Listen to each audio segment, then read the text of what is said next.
antes que nada, muchas gracias por la gentil invitación. Para mí es un honor estar en charlas y en reuniones como esta, tratando de aprender un poco entre todos cómo tener herramientas de debate para tratar de sacar adelante una situación bastante compleja que atraviesa la Argentina, que en realidad, digamos, yo provengo de una familia de regarme peronista, soy el primero de mi familia que llegó a la universidad, hijo de un dirigente sindical de la UOM, y hay una situación que siempre yo desde muy chico intenté entender y aprender, que es esta idea, digamos, que surge en las primeras discusiones del Movimiento Nacional y Popular en Argentina, de que en realidad es muy difícil, y digamos, el paso de los años y la globalización lo ha hecho más difícil aún, de, digamos, entender o interpretar el desarrollo de los sectores populares de Argentina fuera de un contexto internacional de época en el que se desarrolla, digamos, o traducido, como decía algún argentino por ahí, digamos, la única política que existe es la política internacional, de eso depende cómo te va en el cordón y cuneta. Digamos, en este marco me parece que, digamos, para encontrar un lugar desde el cual arrancar, porque es una discusión a veces un poco árida y a veces un poco aburrida, intentar darle un formato de periodo para ir viendo un poquito lo más rápidamente que se pueda cómo fue cambiando el escenario internacional y cómo en estos cambios se fue modificando los perfiles. Y en realidad hay un hecho absolutamente importantísimo e imposible de obviar en cualquier análisis, que fue el impacto de la Segunda Guerra Mundial. El mundo internacional y la influencia que este formato internacional tiene sobre el conjunto de los países, de los cuales Argentina es uno de ellos, es antes y después de la Segunda Guerra Mundial. La Segunda Guerra Mundial conlleva, además de un mecanismo inicial que es una idea que había fracasado, que había sido esta idea de la cooperación internacional, de la idea de que lo que estaba bien los países lo iban a llevar adelante, que en realidad es una idea que lleva adelante en lo primero que fue la Sociedad de las Naciones ante Naciones Unidas, el entonces presidente norteamericano Wilson, y fracasa cuando estalla la Segunda Guerra Mundial, a partir de lo cual se toman una serie de decisiones. La primera decisión que se toma es construir una institucionalidad internacional que tuviera capacidad de acción directa sobre los países. Este es un fenómeno absolutamente nuevo que no existía y que tiene su primera etapa, paradojalmente, no en lo referido a la política y a las sociedades, sino en lo referido a un ordenamiento y a un acuerdo de funcionamiento internacional de la economía. Ustedes habrán escuchado montones de veces hablar de los acuerdos de Bretton Woods, las cosas de Bretton Woods, la idea de Bretton Woods. Bretton Woods en realidad es una ciudad balnearia que queda al lado de Washington y se refiere a estos acuerdos de ese modo porque las reuniones para llevar adelante los acuerdos se hicieron ahí. Se hicieron en un hotel muy famoso que queda en ese balneario de rico cerca de Washington. Y ahí se fijaron en un esquema donde participaron de esas reuniones los países que conformaban el sector aliado. Esa es una de las razones por las que Argentina no participa de Bretton Woods, porque Argentina no formaba parte formalmente de la guerra, hasta algo que vamos a explicar en un ratito, que significó el primer encontronazo importante de Argentina con el Departamento de Estado en el año 45. En esa serie de reuniones se planifican 4 cosas que, digamos, le lleva casi 60 años ponerlas en práctica. ¿Podés aclarar acá los años de esas reuniones? Sí, la de Bretton Woods se hace a finales del 44. O sea, todavía estaba la guerra en marcha, se arma la reunión de Bretton Woods. A la reunión de Bretton Woods los gobiernos no mandan a su presidente, sino mandan delegados economistas. A tal punto es todo así que quien concurre en representación de Inglaterra es Keynes, John Keynes, el que concurre en representación de Inglaterra. La idea que había ahí era que la guerra había sucedido por la falta de acuerdo sobre el funcionamiento del comercio y por la falta de acuerdo sobre un criterio monetario internacional. O sea, había una mirada, básicamente llevada adelante por Estados Unidos y por Inglaterra, de que todos los conflictos internacionales sucedían por falta de acuerdo sobre cómo distribuir la riqueza en el mundo. Entonces arman esto. De esa reunión de Bretton Woods, que transcurre como 6 días, surgen 4 cosas, 4 ideas fuerza. La primera idea fuerza es la idea de construir entre comillas, un banco central mundial. este Banco Central Mundial que se plantea en el Metro, el Fondo Monetario Internacional, que nosotros lo conocemos y padecemos. Hay una segunda idea fuerza, además de la construcción de un Banco Central Mundial, que es la idea de construir un banco que ayude a igualar las desigualdades entre los países, un banco de fomento que promueva el desarrollo. Originariamente es el Banco Internacional de Reconstrucción y Fomento, el BID, que termina después transformado en el Banco Mundial. O sea, era una idea para controlar el funcionamiento de la moneda en el mundo y los intercambios comerciales monetarios. Otra idea destinada a que los países más ricos ayudaran a los más pobres para que hubiera un escenario de igualdad y no eso no genera violencia. Y dos esquemas más. Un destinado a la regulación del comercio en el mundo mediante un acuerdo internacional de tasas aduaneras y tarifas, lo que llamamos la sigla en inglés es el GATT, pero digamos un acuerdo internacional de tasas y tarifas que no se puede poner en marcha hasta muchísimos años después porque los países se oponían, los países ricos se oponían a esa situación. Y una organización que regulara los criterios de comercialización sobre los cupos de las mercaderías que cada país producía y cómo esto se distribuye en el mundo, que es la Organización Mundial del Comercio. Las dos únicas cosas que más o menos se articulan de ese acuerdo de Bretton Woods fueron el Banco Mundial y el Fondo Monetario. Lo demás queda en una vorágine, porque además pasa una cosa en ese acuerdo de Bretton Woods, que es la Unión Soviética había mandado un delegado a esa reunión, era el único país no capitalista que tenía un delegado en esa reunión. Cuando vuelve a la Unión Soviética el delegado y cuenta lo que había sido la reunión, casi lo fusilan por haber firmado ese acuerdo de Bretton Woods. Producto de esa desavenencia, el gobierno soviético de aquel entonces, con Stalin a la cabeza, desconoce los acuerdos de Bretton Woods y plantea el armado de una nueva conferencia de discusión de la situación de posguerra. Esa conferencia ustedes la habrán escuchado 40 veces, se desarrolla a principios del año 45, en la conferencia de Yalta, en la península de Crimea, ahora en disputa entre Ucrania y la Federación Rusa. A esa reunión concurren solamente los tres países que la Unión Soviética consideraba los dueños de la pelota para discutir lo que sucedía después. Ya sin todos los demás países que habían estado en la conferencia de Bretton Woods, solamente va Reino Unido, Estados Unidos y Rusia. Ahí se plantea constituir una comisión que discutiera el funcionamiento de un esquema de no agresión, distribuyéndose territorios de influencia en el marco de un acuerdo político internacional, para que en las áreas de influencia de cada uno medio llevara adelante las cosas en las que creía. De esa primera reunión de Yalta surge una reunión de trabajo posterior que se hace a los meses, sobre finales del 45 en Potsdam, que es una ciudad que queda al lado de Berlín en Alemania. Sí. En esos acuerdos de Potsdam ya habían pasado dos cosas. La primera, que Churchill había perdido las elecciones inglesas contra Clement Attlee, que era el candidato del Partido Laborista, que había formado parte con Churchill del gobierno de unidad durante la guerra, pero que ahora lo había enfrentado electoralmente y lo había derrotado, y se había muerto Roosevelt, que era el presidente de Estados Unidos, y ya estaba reemplazado por su vicepresidente Truman, que después iba a ser el presidente. En Potsdam se resuelve una cantidad de cosas. Básicamente lo que se resuelve es un acuerdo de territorios e influencias. A tal punto esto es así, que Estados Unidos consigue, como parte de su estrategia para debilitar a la Unión Soviética, que en lugar de 3 en esa reunión fueran 4, y se incorpora Francia. La conclusión más cierta de esto es que, producto de esa incorporación de Francia, el territorio alemán en su administración de posguerra se divide en 4 pedazos. Un pedazo para la Unión Soviética, uno para Francia, uno para Inglaterra y uno para Estados Unidos. Terminada la reunión, los 3 pedazos de Inglaterra, Estados Unidos y Francia se unifican en la República Federal Alemana, y el pedazo de la Unión Soviética, muro de Berlín mediante, termina siendo durante muchos años, hasta los 29, Alemania Oriental.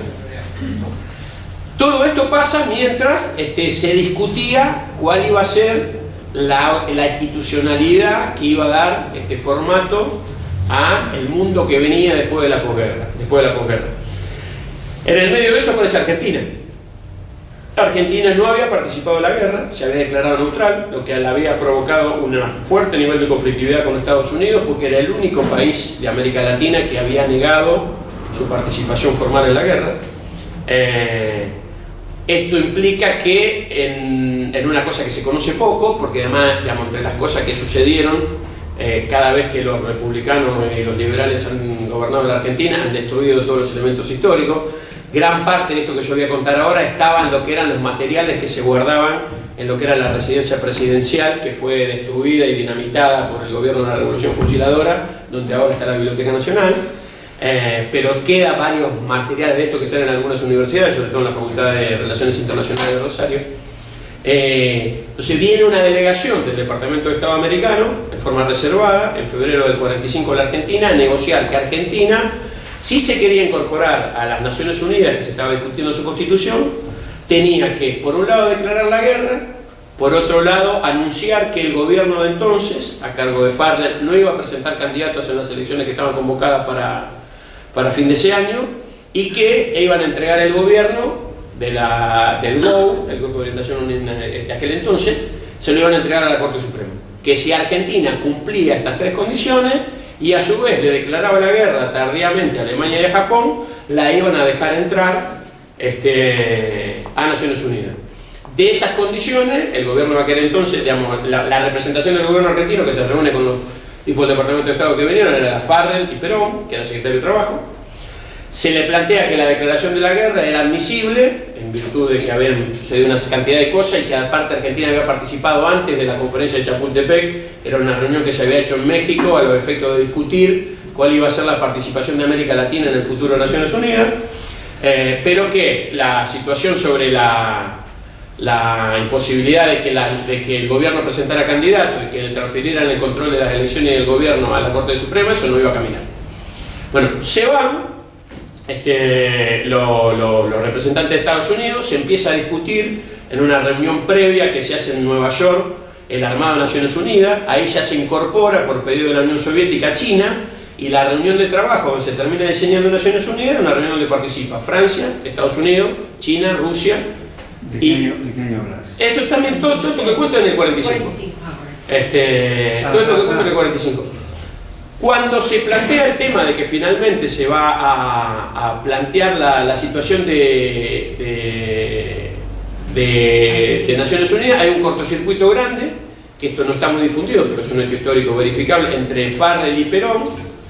Cuando Perón le comunica que él se va a presentar igual como candidato a presidente, y Farrell le dice que eso no se puede porque hay una cantidad de acuerdos con Estados Unidos para el ingreso a Naciones Unidas, y Perón termina preso.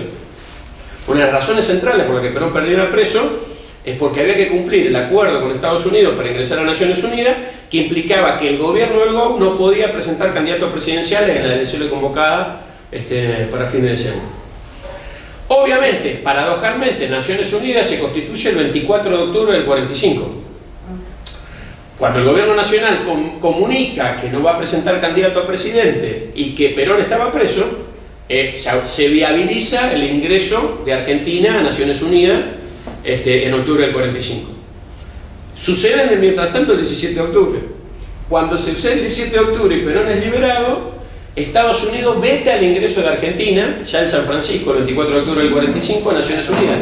Y quien termina decidiendo que Argentina finalmente sí ingrese a Naciones Unidas en el 45 es la Unión Soviética, que pone como condición de la negociación global que Argentina ingrese porque le había declarado la guerra a Alemania y a Japón, y que los demás acuerdos que el Departamento de Estado decía tener con Argentina no eran acuerdos que tuvieran que ver con Naciones Unidas.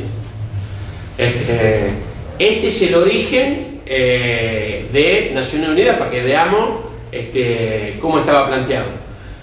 Producida Naciones Unidas y producida Bretton Woods, empieza a haber una diferenciación creciente de lo que se conoce como el mundo bipolar de la Guerra Fría. En este mundo bipolar de la Guerra Fría ya no había un solo lugar, que era Naciones Unidas, donde se constituían los acuerdos globales del mundo de posguerra, sino que había dos bloques. El bloque capitalista occidental, que construía su propia normativa, de la cual Bretton Woods era parte de su normativa, y el mundo soviético, que tenía niveles de acuerdo y de contradicciones con China que después van a explotar 10 años más tarde, que construía su propio lugar. Inclusive en el marco de esto se empiezan a exacerbar esta situación a tal punto que se constituyen dos estrategias militares disímiles, totalmente contrariando todos los principios de Naciones Unidas. Primero, el bloque occidental constituye la Organización del Tratado del Atlántico Norte, y en respuesta la Unión Soviética constituye el Grupo Militar del Pacto de Varsovia. Todo esto sucedía en un mundo en el que ya en Argentina gobernaba el peronismo, y en el que se plantea, que esto es una cosa que vamos a retomar después, la primera puesta en valor institucional de un debate político sobre determinada práctica política popular, que es la Asamblea Constituyente de 1949, que genera la Constitución de Argentina del 49, puesta en marcha por una asamblea constituyente y derogada por un decreto de la dictadura. Paradojalmente, la asamblea constituyente llevada adelante por el fascismo y el decreto de la dictadura por los demócratas, como siempre nos han explicado a nosotros que este debate ha sido. Bueno, producido esto, ¿qué es lo que pasa? Empieza a haber contradicciones porque había una cantidad de países que funcionaban en la idea de no viabilizar una hegemonía internacional norteamericana, pero que a su vez tenían contradicciones con el bloque soviético. Empieza a haber una cantidad de reuniones, muchas de las cuales el peronismo promueve, y el gobierno del presidente Perón promueve, y sus cancilleres promueven, y de esto surge en el año 55 lo que se conoce como el nacimiento de la tercera posición en los países no alineados, que es la conferencia de Bandung en Indonesia. Convocada por Sukarno, llevada adelante por Perón. Argentina no puede acceder porque ya estaba en pleno desarrollo el golpe de Estado del 55. Una de las razones centrales del golpe de Estado del 55 era impedir que Argentina llevara a todos los países sudamericanos a la conferencia de Bandung que se hacía en Indonesia, que termina firmando la declaración del inicio de los países no alineados, capitaneado por China y la India. Bueno, todo esto sucede en todo este tiempo, se plantea todo este escenario de tres bloques y estamos haciendo un escenario de Guerra Fría que se desarrolla a lo largo de muchísimo tiempo hasta que, digamos, empieza la crisis del socialismo real. Cuando empieza la crisis del socialismo real, sobre finales de los 70, digamos, hay un hecho muy importante que es, digamos, sobre finales de los 70, digamos, toda la inteligencia norteamericana constituye una cosa que después vamos a ver más adelante, que es muy importante, que ellos constituyen lo que se denominan los think tanks, o sea, los grupos de pensamiento, que básicamente son reclutamiento de intelectuales, mayoritariamente con formación de izquierda, financiado por empresas multinacionales de capital norteamericano. De ahí surge la Fundación Rockefeller y la Ford, pero la Fundación Rockefeller tiene dos grandes logros. El primer gran logro que tiene es fundar la London School, una universidad inglesa, y después financiar la llegada de los tipos que estaban en la escuela austríaca, que es una escuela de la Universidad Austríaca, donde estaba Friedrich von Hayek, que es un tipo poco conocido, Premio Nobel de Economía en el 74, fundador del neoliberalismo, que nosotros padecemos desde entonces. Un tipo que venía de la escuela austríaca de economía, una escuela muy vinculada al nazismo, sus orígenes, porque planteaba que en realidad el Estado tenía como tarea central de su desarrollo el aseguramiento por cualquier tipo de vía del libre comercio, que en virtud de que, digamos, si el libre comercio no lo podía garantizar la democracia, había que conseguir que hubiera vías que garantizaran el libre comercio, a tal punto que von Hayek termina con mucho lío, digamos, después de sus relaciones con el nazismo, qué sé yo, y termina rescatado por la Fundación Rockefeller, implantado en una universidad fundada al efecto para que él pueda desarrollar su teoría, que es la Universidad de Chicago, que todos conocemos. Ese es el origen de la Universidad de Chicago. Esta es la pequeña historia, digamos, que también nos lleva a pensar que la capacidad política de planificación de mediano plazo que tiene la derecha nos lleva bastante de ventaja. 50 años. Es genial. Bueno, cuando se produce todo esto y empiezan a aparecer los think tanks, la Fundación Rockefeller y demás, y empieza a crujir el mundo del socialismo real, bueno, sucede lo que todos conocemos, que es no la caída, porque, digamos, en realidad es el derrumbe del muro de Berlín, porque no es que se cae, sino que lo tiran abajo. Cuando se cae el muro de Berlín, en realidad lo que termina sucediendo en la práctica es que el neoliberalismo es el hijo no reconocido del fracaso del socialismo real. Digamos, porque en realidad el estado de bienestar de la Europa de posguerra no es producto de la filantropía del capitalismo de Occidente, sino de la amenaza comunista de Europa del Este. Digamos, eso es lo que determina, y la certificación más clara de esto es que el estado de bienestar europeo entra en crisis a partir de la desaparición de la amenaza comunista. Se empieza a entrar en crisis a partir de los 90 y está donde lo tenemos ahora hoy.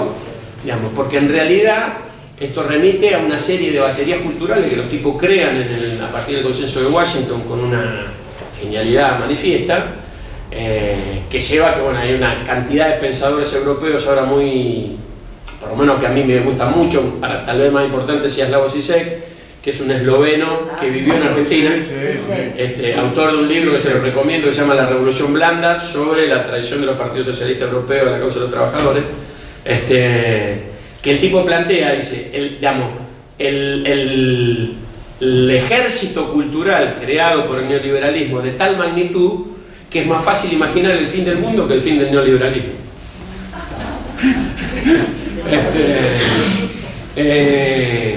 Entonces, en el marco de todo esto, cuando empieza, se cae a finales del 80, principios de los 90, coincide el auge del liberalismo con dos experiencias piloto que son las que determinan formateando el resto del mundo de lo que viene, digamos. La experiencia de Thatcher en Reino Unido y la experiencia de Reagan en Estados Unidos. Ambas experiencias motorizadas y llevadas adelante por los premios Nobel de la Universidad de Chicago, que son los tipos que intervienen directamente en la elaboración de los planes sociales y económicos de ambos países.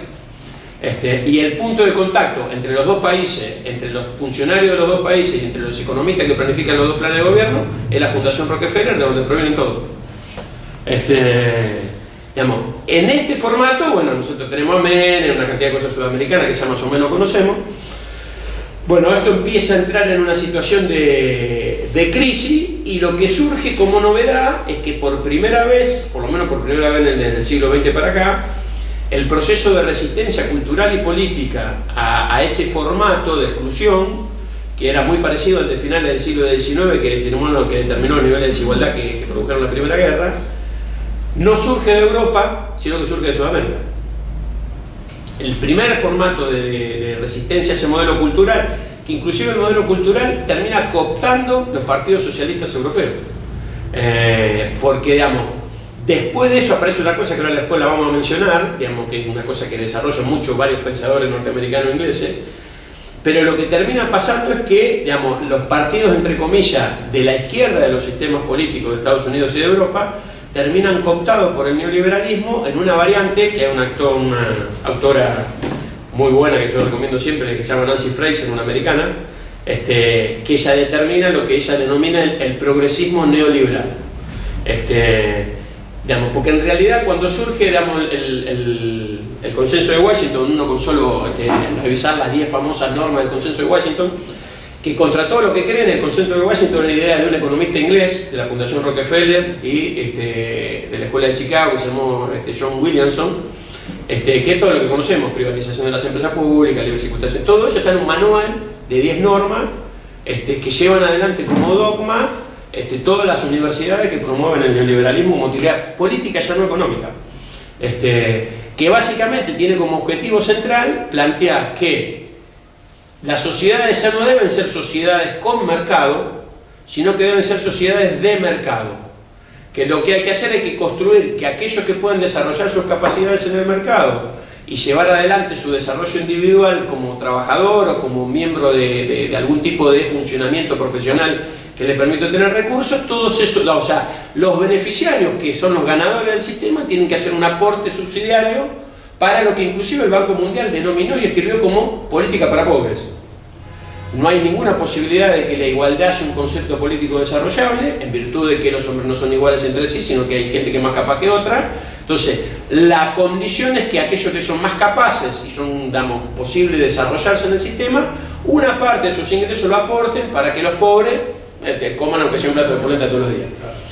Este es el formato que surge de la idea del consenso de Washington en el marco de los planes del Banco Mundial y en el marco de los que los Tintán americanos de aquel entonces generan lo que son los 4 paradigmas de la hegemonía cultural del neoliberalismo, que son la creación de categorías absolutamente inexistentes ante esa fecha, como son el periodismo independiente, la sociedad civil, el periodismo independiente, la sociedad civil, el poder judicial multinacional y el tema de los movimientos sociales no económicos. Todo eso está planificado.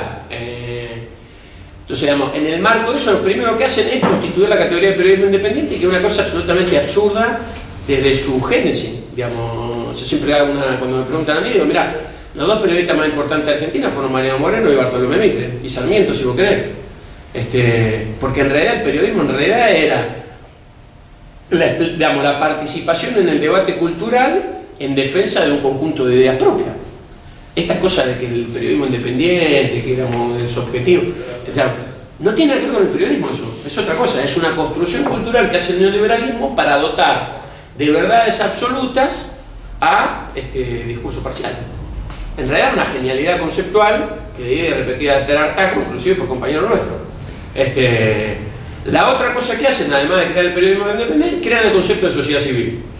¿Qué es la sociedad civil? La sociedad civil es un formato donde hay un conjunto de organizaciones financiadas por empresas que no tienen ninguna responsabilidad democrática en la construcción de sus opiniones o de su liderazgo, y que en realidad opinan sobre el deber ser del Estado, de la política y de las cosas, sin ningún concepto de legitimidad democrática.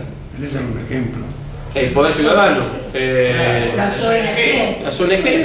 Entonces, ¿cómo es el formato? El formato de nosotros creamos el periodismo independiente para que el periodismo independiente diga que defiende la verdad y no sus intereses, y el periodismo independiente dice a su vez que la política es una porquería, en cambio las ONG son fantásticas porque son las que controlan a la política. Un mecanismo, una perversidad manifiesta. Y arriba de esto consiguen armar dos cosas más. El Poder Judicial Multinacional, a ver, como ejemplo máximo lo de la FIFA. ¿Cuál es la jurisdicción de Estados Unidos para meter presa gente por el mundo acusada de delito cometido fuera de su territorio? Sin embargo, lo hace. Lo hace porque hay una conceptualidad. No, Monroe, nada más. Hay una conceptualidad, y vos ves, escuchaste la verdad que dijeron, ¿por qué Estados Unidos puede meter preso a un tipo en Suiza? ¿En relación a qué? ¿Quién le dio a Estados Unidos que el Poder Judicial estadounidense es global? Que puede jugar un tipo en Suecia, deportar un tipo de Paraguay, meter preso un tipo en Panamá. ¿Cuál es el acuerdo internacional que determinó esa delegación de parte de los países para el Poder Judicial de Estados Unidos? Nosotros lo Sobre la supimos. intervención en los países. Ni siquiera, porque, digamos, ellos sí tienen un mecanismo que han usado muy bien con este tema de la finanza, que es el tema de la erradicación de dominio. Porque en realidad, cuando ellos arman el esquema del GATT y de la Organización Mundial de Comercio, con la Organización Mundial de Comercio crean una cosa que es una genialidad, que son los tribunales arbitrales. Los tribunales arbitrales son un conjunto de señores que están en Ginebra, que es una ciudad bastante agradable, con el lago Lehmann y los chocolates, que dicen si vos como país violaste o no un contrato que yo hice. Y en el marco de las cosas del consenso de Washington, que está poco difundida, pero la verdad número 2, que los tipos plantean como una cosa absoluta, es la inembargabilidad de las empresas extranjeras en los países del hemisferio sur. ¿Qué es la seguridad jurídica que te dicen? Es la inembargabilidad de bienes y servicios de empresas extranjeras radicadas en el consumo. Este es el formato con el que los tipos han armado todo esto. Y después, digamos, tienen, además de esta cosa del Poder Judicial, una cosa que es bastante polémica, que yo comparto, que digamos, hay mucha gente que no, pero que claramente está planteada en un libro de Nancy Fraser, que yo se lo recomiendo, que se llama El progresismo neoliberal, que es la construcción de movimientos sociales, que en realidad no son tales, sino que son movimientos de afectados sectoriales, que no presentan debates económicos. Y que en realidad al no presentar debates económicos no influyen en ninguno de los debates culturales sobre la